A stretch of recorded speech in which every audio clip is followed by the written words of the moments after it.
السلام علیکم ورحمۃ اللہ وبرکاتہ۔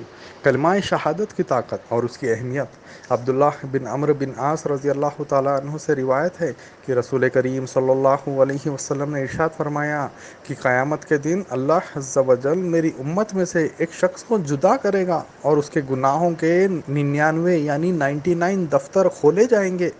ہر دفتر اتنا بڑا ہوگا کہ جہاں تک انسان کی نظر پہنچتی ہے وہاں تک۔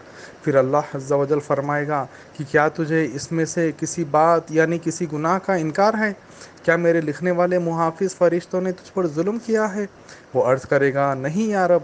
پھر اللہ عز و جل فرمائے گا کہ ہمارے پاس تیری ایک نیکی ہے، آج تجھ پر ظلم نہیں ہوگا۔ پھر کاغذ کا وہ ایک ٹکڑا نکالا جائے گا جس پر کلمہ شہادت لکھا ہوا ہوگا۔ کلمہ شہادت یعنی اشہد ان لا الہ الا اللہ وحدہ لا شریک لہ واشہد ان محمدا عبدہ ورسولہ۔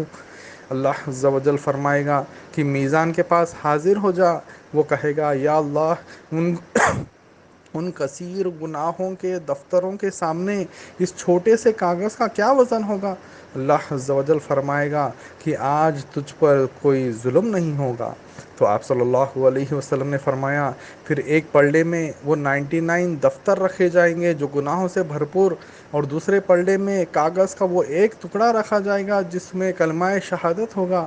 دفتروں کا پلڑا ہلکا ہو جائے گا جبکہ وہ کلمے والا کاغذ کا ٹکڑا بھاری ہو جائے گا۔ آپ صلی اللہ علیہ وسلم نے فرمایا کہ اللہ عز و جل کے نام کے برابر کوئی چیز نہیں ہو سکتی۔ سبحان اللہ۔